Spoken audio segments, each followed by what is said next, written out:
پیدائش اس کا پہلا باب۔ خدا نے ابتدا میں زمین و آسمان کو پیدا کیا، اور زمین ویران اور سنسان تھی، اور گہراؤں کے اوپر اندھیرا تھا، اور خدا کی روح پانی کی سطح پر جنبش کرتی تھی۔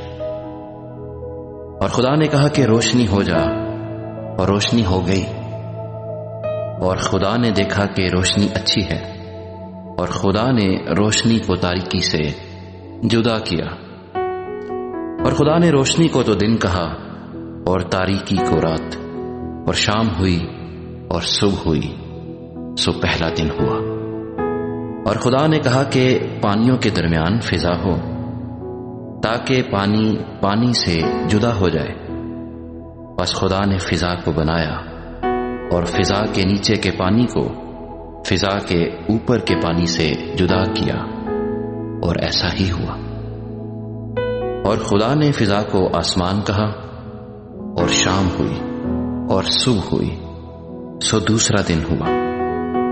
اور خدا نے کہا کہ آسمان کے نیچے کا پانی ایک جگہ جمع ہو کہ خشکی نظر آئے، اور ایسا ہی ہوا۔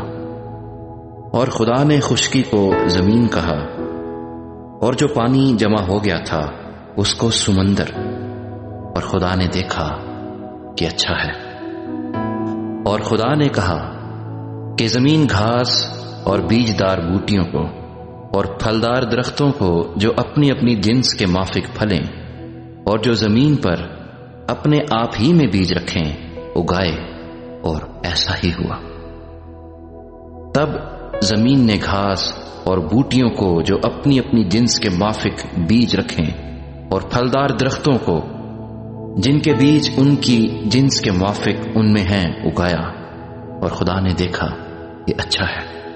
اور شام ہوئی اور صبح ہوئی، سو تیسرا دن ہوا۔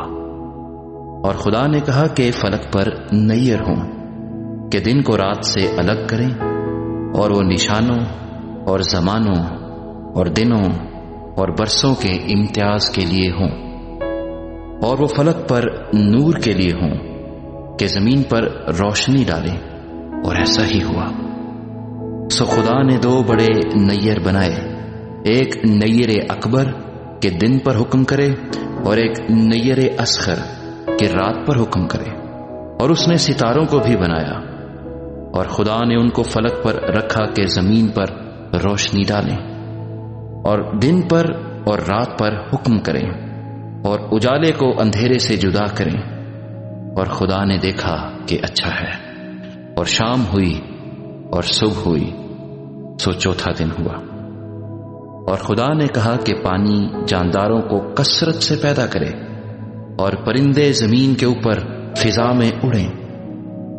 اور خدا نے بڑے بڑے دریائی جانوروں کو اور ہر قسم کے جاندار کو جو پانی سے بکثرت پیدا ہوئے تھے ان کی جنس کے موافق، اور ہر قسم کے پرندوں کو ان کی جنس کے موافق پیدا کیا۔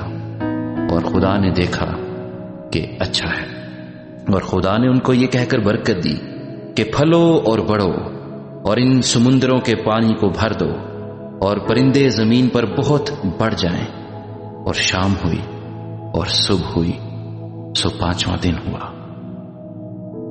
اور خدا نے کہا کہ زمین جانداروں کو ان کی جنس کے موافق، چوپائے اور رینگنے والے جاندار اور جنگلی جانور ان کی جنس کے موافق پیدا کرے، اور ایسا ہی ہوا۔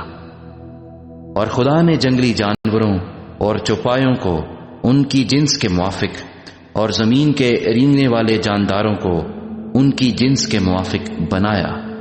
اور خدا نے دیکھا کہ اچھا ہے۔ پھر خدا نے کہا کہ ہم انسان کو اپنی صورت پر اپنی شبیہ کی مانند بنائیں، اور وہ سمندر کی مچھلیوں اور آسمان کے پرندوں اور چوپایوں اور تمام زمین اور سب جانداروں پر جو زمین پر رینگتے ہیں اختیار رکھیں۔ اور خدا نے انسان کو اپنی صورت پر پیدا کیا، خدا کی صورت پر اس کو پیدا کیا، نر و ناری ان کو پیدا کیا۔ اور خدا نے ان کو برکت دی اور کہا کہ پھلو اور بڑھو اور زمین کو معمور و محکوم کرو، اور سمندر کی مچھلیوں اور ہوا کے پرندوں اور کل جانوروں پر جو زمین پر چلتے ہیں اختیار رکھو۔ اور خدا نے کہا کہ دیکھو، میں تمام روئے زمین کی کل بیجدار سبزی اور ہر درخت جس میں اس کا بیجدار پھل ہو تم کو دیتا ہوں، یہ تمہارے کھانے کو ہوں، اور زمین کے کل جانوروں کے لیے اور ہوا کے کل پرندوں کے لیے اور ان سب کے لیے جو زمین پر رینگنے والے ہیں جن میں زندگی کا دم ہے، کل ہری بوٹیاں کھانے کو دیتا ہوں۔ اور ایسا ہی ہوا۔ اور خدا نے سب پر جو اس نے بنایا تھا نظر کی، اور دیکھا کہ بہت اچھا ہے، اور شام ہوئی اور صبح ہوئی، سو چھٹا دن ہوا۔